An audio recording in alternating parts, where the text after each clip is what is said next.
very strange.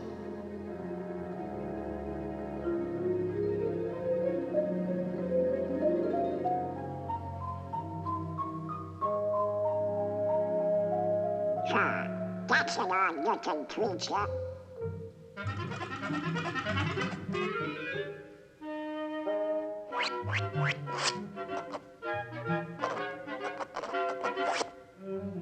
What kind of a crazy place is this?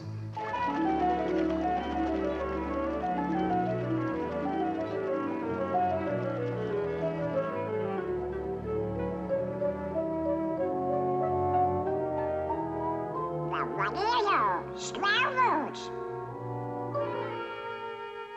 Pi is equal to 3.141592653589747, etc., etc., etc. Huh? Hello? Hello? Hello, Donald. That's me. Where am I? Mathemagic Land. Mathematic land? Never heard of it. It's the land of great adventure. Now, who are you? I'm a spirit, the true spirit of adventure. That's for me. What's next? A journey through the wonderland of mathematics. Mathematics? That's for eggheads. Eggheads? Now hold on, Donald. You like music, don't you?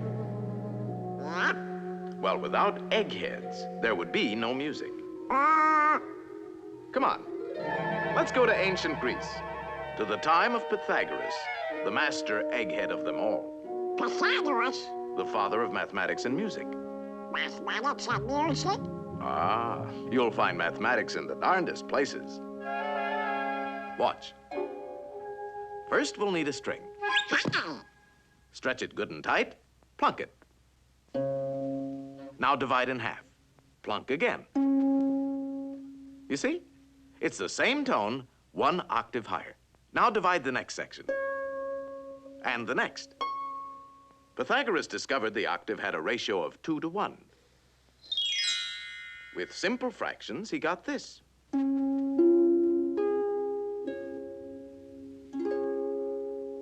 And from this harmony in numbers developed the musical scale of today.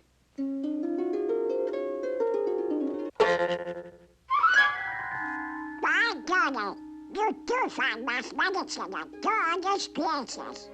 You can imagine how excited Pythagoras was when he shared his findings with his pals, a fraternity of eggheads, known as the Pythagoreans. They used to meet in secret to discuss their mathematical discoveries. Only members were allowed to attend. They had a secret emblem, the pentagram. Let's see what the topic is for today.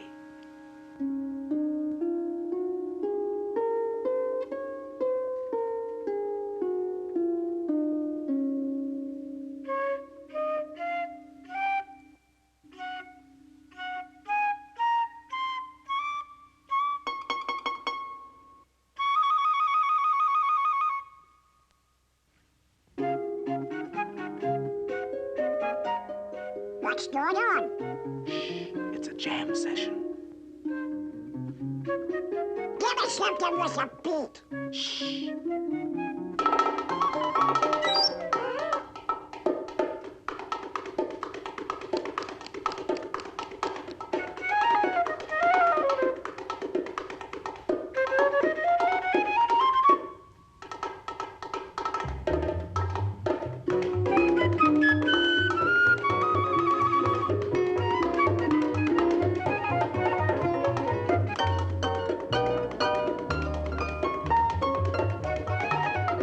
So from these eggheads, the Pythagoreans, with their mathematical formula, came the basis of our music of today.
boy, put it down. Well, I'll be a postman kid. It was our old friend Pythagoras who discovered that the pentagram was full of mathemagic. The two shorter lines combined exactly equal the third.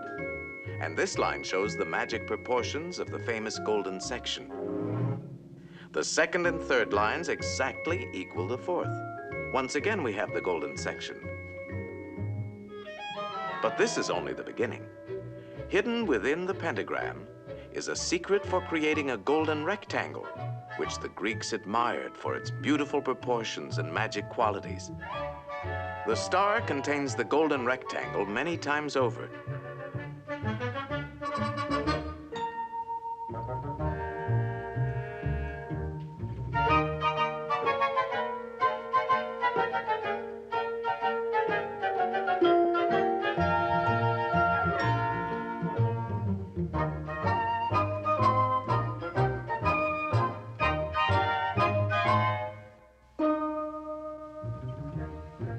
It's a most remarkable shape.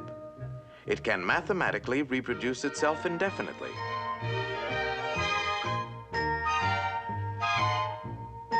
All these rectangles have exactly the same proportions.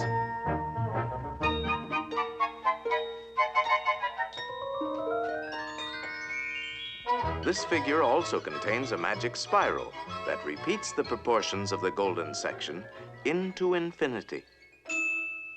To the Greeks, the golden rectangle represented a mathematical law of beauty. We find it in their classical architecture. The Parthenon, perhaps one of the most famous of early Greek buildings, contains many golden rectangles.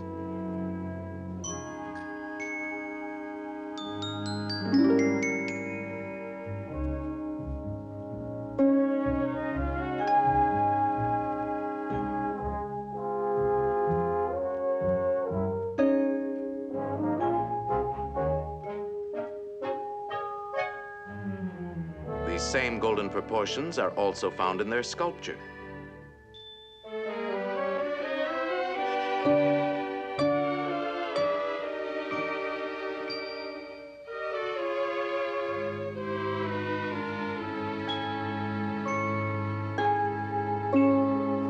In the centuries that followed, the golden rectangle dominated the idea of beauty in architecture throughout the Western world. The Cathedral of Notre Dame is an outstanding example.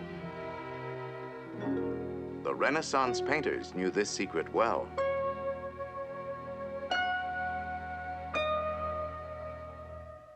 Today, the golden rectangle is very much a part of our modern world.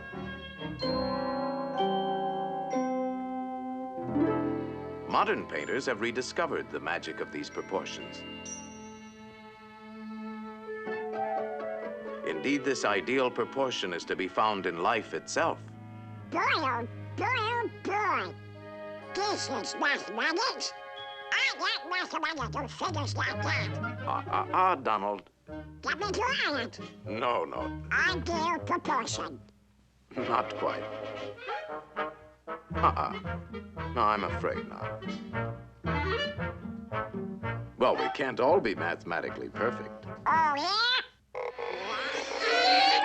Yeah, I knew I could do it.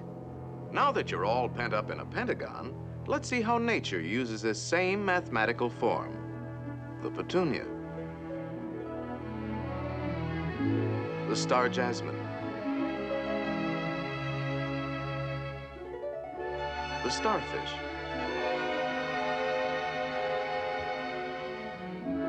the wax flower,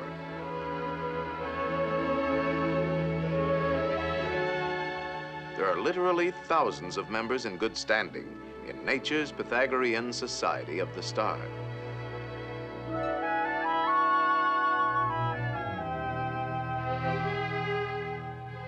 All nature's works have a mathematical logic, and her patterns are limitless.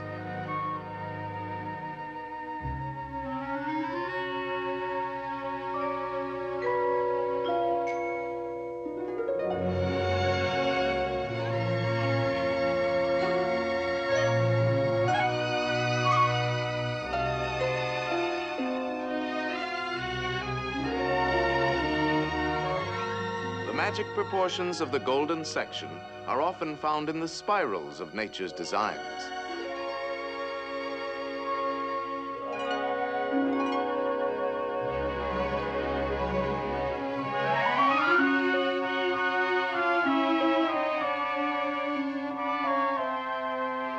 The profusion of mathematical forms brings to mind the words of Pythagoras.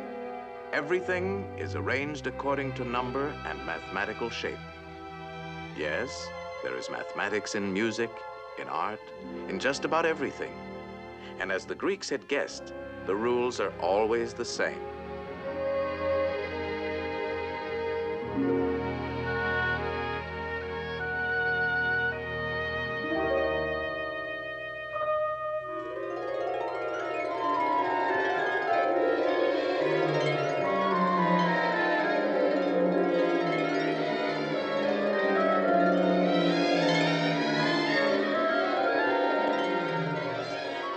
Well, Donald, did you enjoy your geometrical journey? Gee, Mr. Spirit, there's a lot more to mathematics than 2 times 2.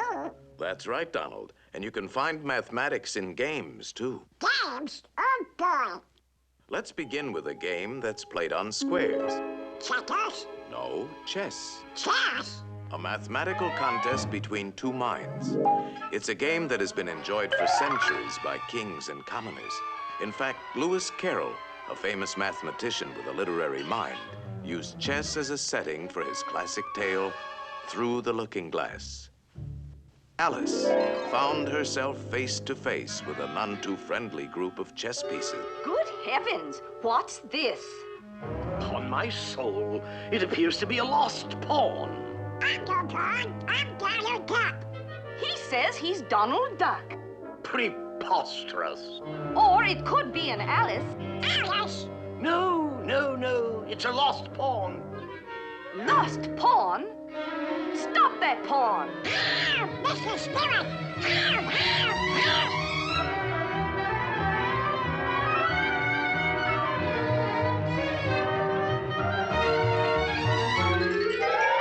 Ow,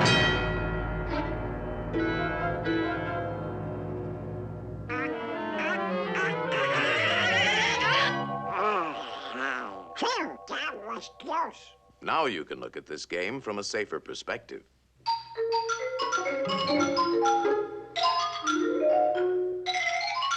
Chess is a game of calculated strategy, and since the board is geometrical, the moves are mathematical.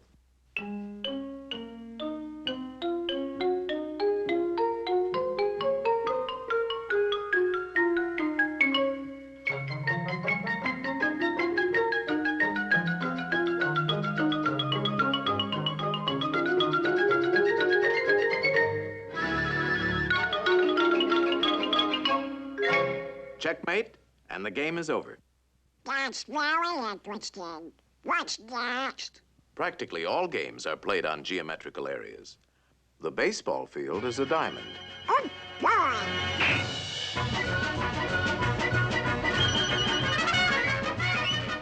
And without mathematics, we couldn't even keep score.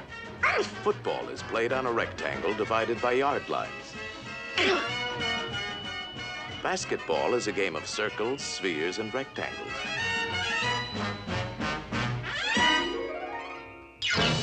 Even hopscotch has its multiple squares.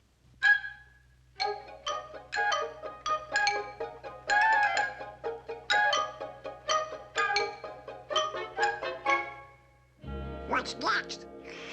Tolerance? No, a mathematical game played on a field of 2 perfect squares, using 3 perfect spheres, and a lot of diamonds. In other words, billiards. Oh, boy. That's for me. You know the game, don't you, Donald? Of course. The cue ball has to hit the other 2 balls. Like this.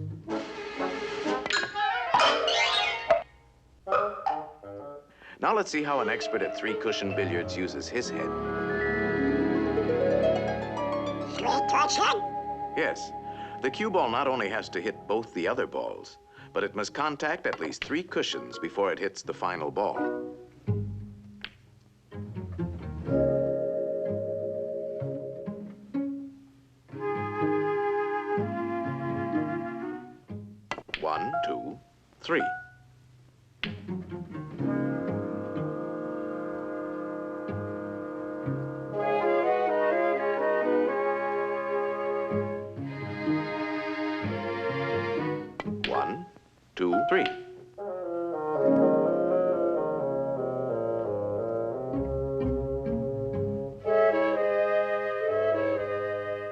takes an expert to make several shots in succession.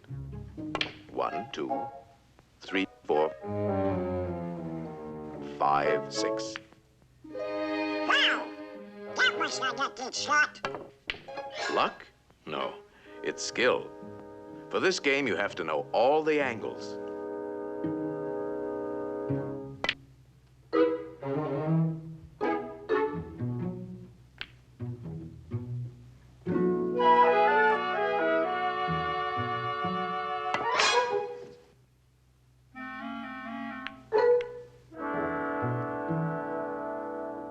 One, two, three, 4, 5, 6, 7.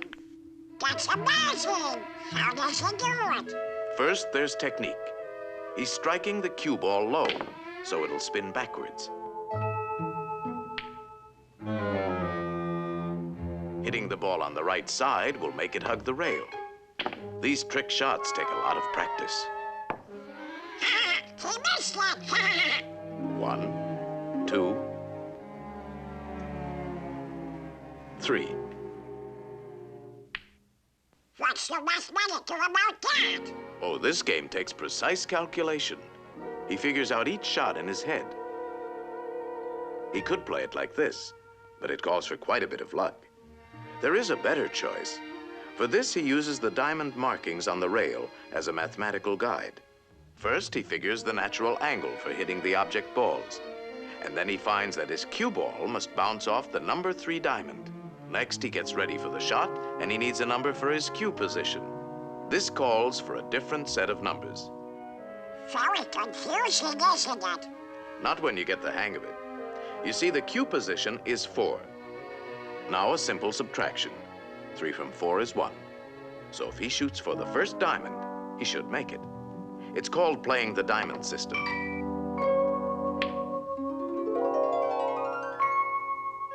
Natural angle, 2. Cue position, 1.5, 2, 2.5, 3, 3.5. 2 from 3.5 is 1.5. So, shoot halfway between the first and second diamonds. There's nothing to it. Let me try. Let's see now. If I hit it here, it'll bounce there, and no, here. If I hit it here, 4.5 minus 3, 3.5 plus 4 added to 2, divided into 2. I guess I should shoot about here. No, Donald. There's no guesswork to mathematics. It's quite simple. Natural angle for the hit, 2. Cue position, 3.5. How much is 3.5 minus 2? 1.5.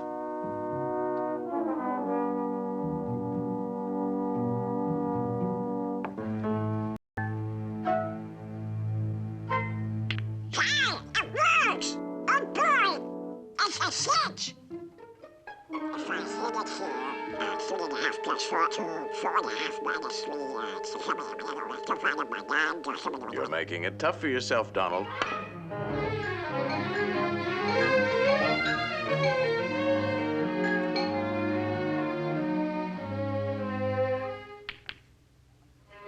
How do you like that for mathematics, Mr. Spirit? Wonderful, Donald. And now you're ready for the most exciting game of all. Oh, boy! And the playing field for this game is in the mind. Uh-oh.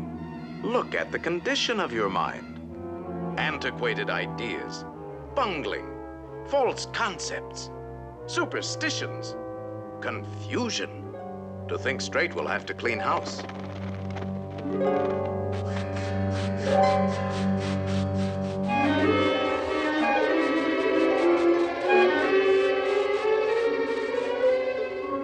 There, that's more like it. A nice clean sweep. This game is played with circles and triangles. Think of a perfect circle. A perfect circle. Perfect circle. Perfect. Put a triangle inside and turn it. Now spin the circle. And what have you got? A ball. Yes, A sphere. The shape of things is first discovered in the mind. Slice off the top, and we have a magnifying glass. That's right. A lens is a section of a sphere. All optical instruments are created through mathematics. You see, there's a lot more to mathematics than just numbers and equations. Let's get back to our circle and triangle. Roll it, and we have a wheel.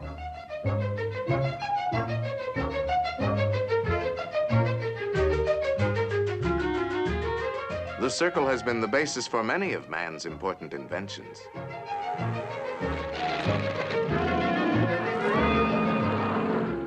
The mind can create the most amazing things. If we spin the triangle, we have a Cone. Slice the cone. The cone is full of useful mathematical shapes. Slice it again. Slice it several times. The orbits of all planets and satellites can be found in the cone. No matter how you slice it, it's always mathematics. A slice like this gives us the reflector of a searchlight. A slice like this, the mirror of a giant telescope. A line on a cone, and we have a drill. And a spring. Now you're ticking.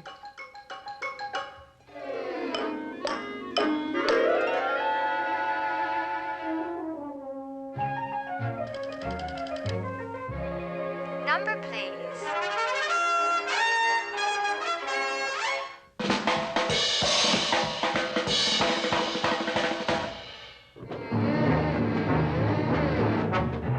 The mind is the birthplace for all of man's scientific achievements.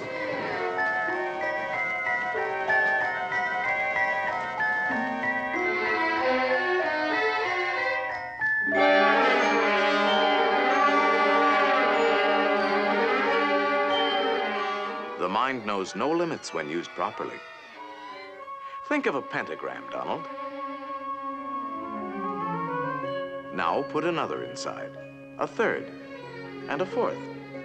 No pencil is sharp enough to draw as fine as you can think, and no paper large enough to hold your imagination. In fact, it is only in the mind that we can conceive infinity. Mathematical thinking has opened the doors to the exciting adventures of science. I'll be doggone. I've never seen so many doors before. Each discovery leads to many others, an endless chain. What's the matter with these doors? Hey! These doors won't open. They're locked. Of course they are locked. These are the doors of the future, and the key is Mathematics. right. Mathematics. The boundless treasures of science are locked behind those doors. In time, they will be opened by the curious and inquiring minds of future generations. In the words of Galileo, mathematics is the alphabet with which God has written the universe.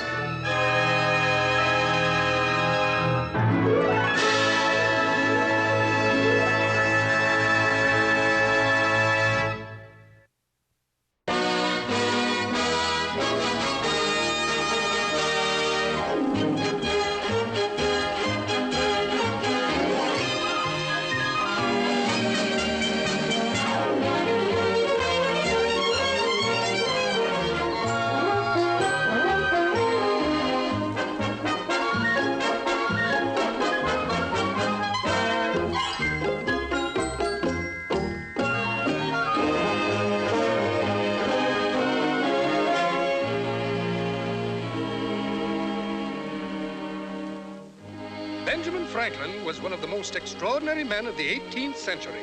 Philosopher, inventor, and patriot, he rose from obscurity to become one of the greatest figures in American history.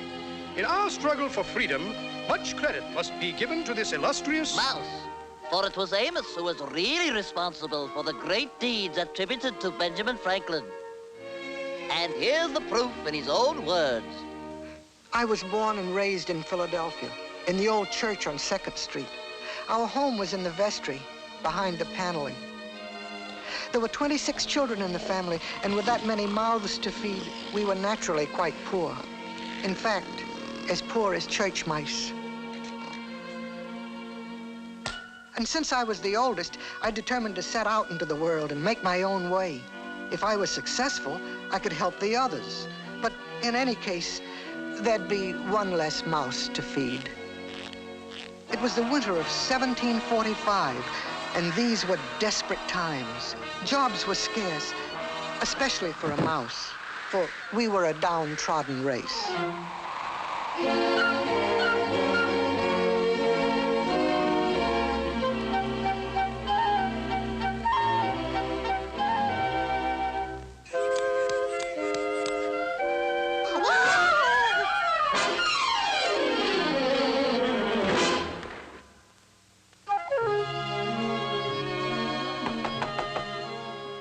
Good morning, madam. Could you use a handy mouse? Mouse?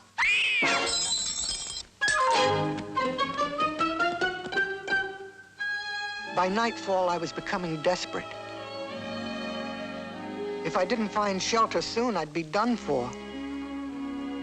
My last hope was an old run-down shop near the edge of town. A sign over the door read, Benjamin Franklin, printer and bookbinder. Perhaps I could find shelter here, just for the night. Upon entering a strange place, I always took one good sniff as a precaution.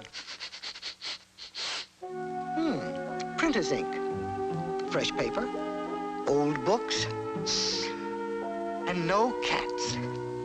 And just about as cold as it was outside. The place was full of strange contraptions, tangles of wire, and a little round-faced man trying to write by candlelight. Good day, Mr. Franklin. Could you use a...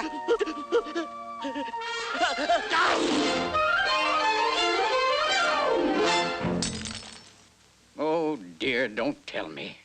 My last pair. Oh, what'll I do? Now I'll never get my paper out. I'm tired of his excuses. Suffering hot toads, here they come again. Open up! Open up, Franklin! We know you're in there! Pay the rent or get out! We want our money! You've got just 24 hours, then I'm taking your credit! And your credit! We're taking everything! This is your last chance, Franklin! Remember, 24 hours! You can come out now, Mr. Franklin. They've gone. 24 hours. Oh, what's the use? Oh, but you can't give up. Nothing ventured, nothing gained, Mr. Franklin. My name's Ben, plain Ben. And just what would you do, whatever your name is? My name's Amos, one of the church mice from over on 2nd Street. And the first thing I'd do is figure a way to heat this place. All your heat's going up the chimney. And what would you propose? Put the fire in the middle of the room. Oh, nonsense. You want to burn the place down? Make something out of iron to put it in. Say, that might be an idea.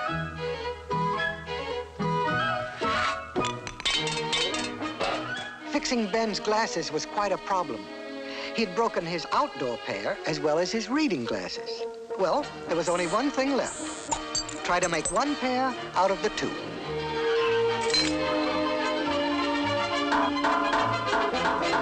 Let me see now. If I put... perhaps if I...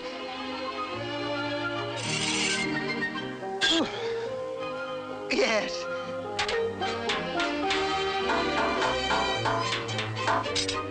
There we are.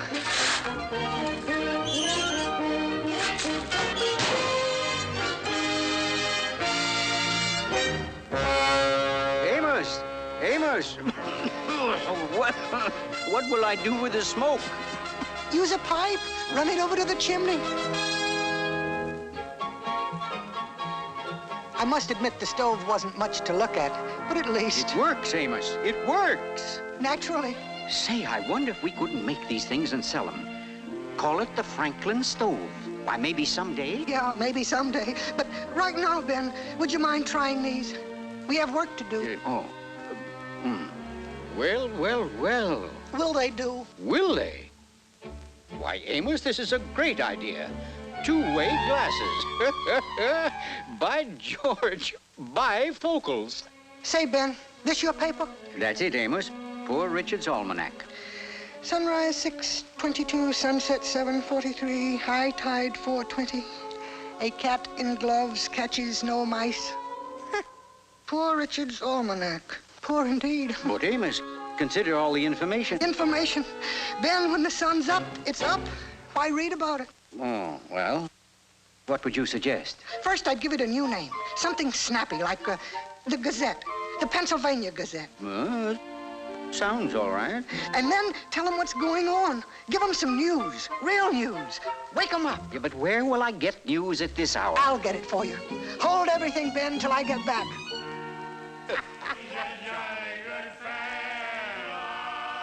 Which nobody can deny.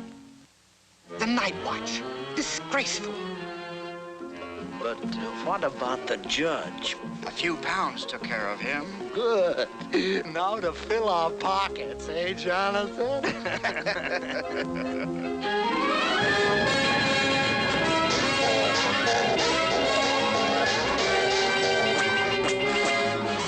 And due to our inadequate fire department, the building was a total loss. Damage estimated at 490 pounds, 12 shillings, 6 pence. Got that, Ben? Right, Amos. Then let's go to press.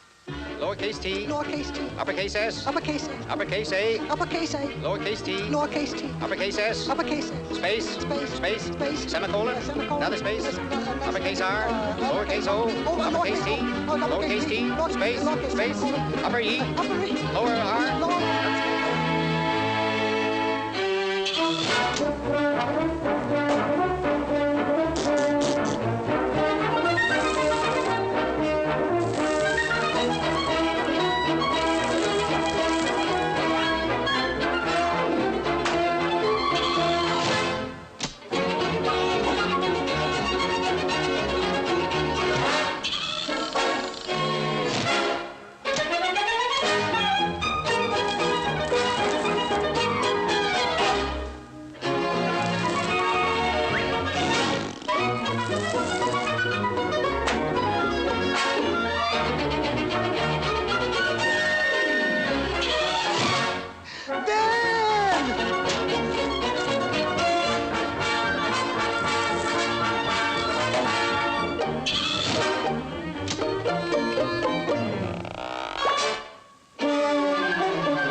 This fella Franklin comes right out with it, don't he? Sure does. Well, look at this. The baker's wife. Triplet. Well, I never... Hey, did you read this? More taxes in 46. I see there was a big fire on Chestnut Street last night. Why, he's got everything in here. Some paper. Seen Franklin's new paper? Yeah, the Gazette. The Pennsylvania Gazette. The Pennsylvania Gazette. By evening, everyone in Philadelphia was reading the Gazette. Well, Amos, we're a success. What a day. What a day. Yes, Ben. Oh, what a day. Now I can pay my bills and you can have cheese. Cheese. Good night, Ben. Good night, Amos. Whenever Ben appeared in public, he kept me under his hat. There was a small door in the front so I could step out on the brim. Thus, I was able to observe and offer advice without being seen by others. I say, isn't that young Franklin? Why, yes. Good day, Ben. Good day, Mr. Governor Keith and Dr. Palmer. Governor Keith, Dr. Palmer. I read your new paper, my boy. Congratulations. First rate. Keep up the good work, Ben. Thank you, Your Excellency. I shall do my best. Thank you, Your Excellency. I shall do my best. Bright young chap. Yes, indeed. Very alert. Seems to know what's going on. Just think. The governor spoke to you. You see, Ben, people are beginning to sit up and take notice. Yes. Oh, we are really getting someplace. Nothing can stop us now. Uh-oh. Post, Ben. Post. Oh, how do you do, Mr. Post? Oh, my goodness. What have I done? Amos? Amos? Amos! As the years passed, Ben's reputation grew. Letters poured in from all over the colonies. Requests for money, for information on inventions, advice in business, and even for advice to the lovelorn. I spent all my spare time answering them. And meanwhile, Ben puttered around with his experiments.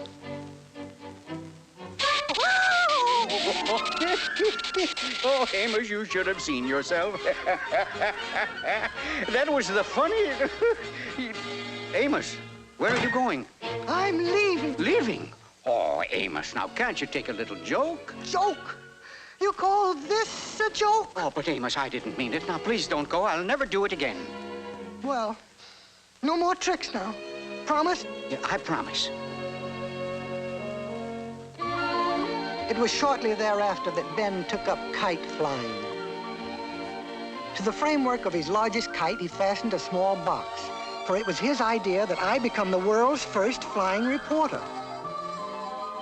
I was so enthralled with the spectacle spread out below that I failed to notice a sharp-pointed wire fixed to the kite just above my head. I was the victim of a plot.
Amos, speak to me.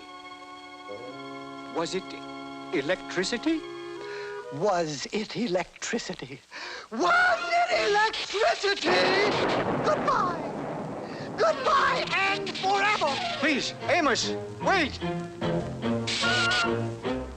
Amos! Amos!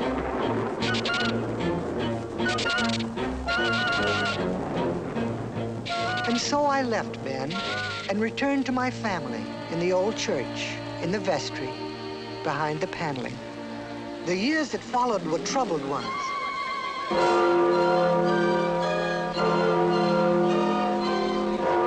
There were rumors of violence and rebellion, loud talk against the stamp taxes and other outrages. How about it, men? Are we going to stand for this? No!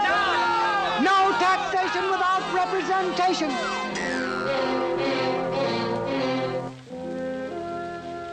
It was during this crisis that Ben was chosen to go to England to lay our case before the king. And now all the colonies anxiously awaited his return.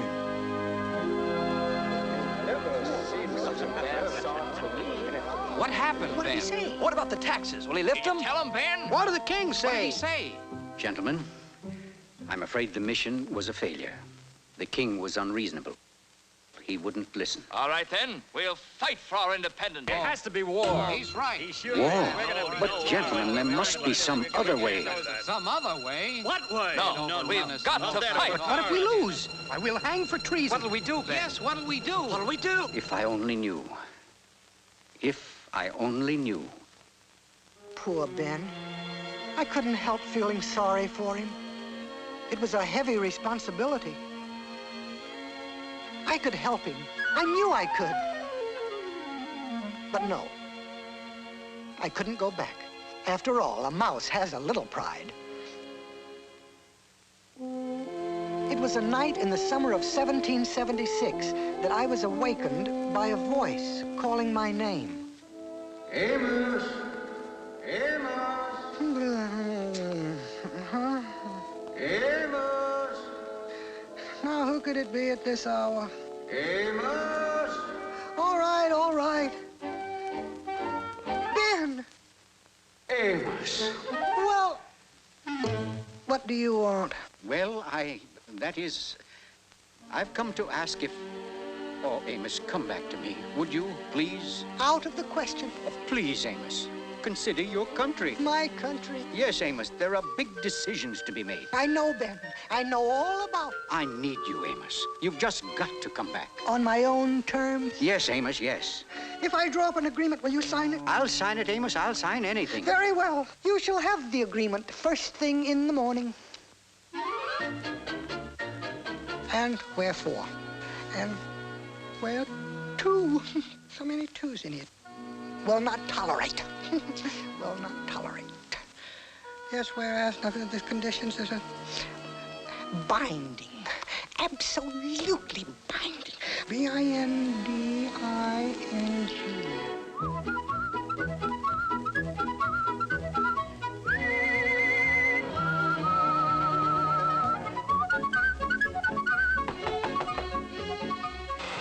Good day, Ben.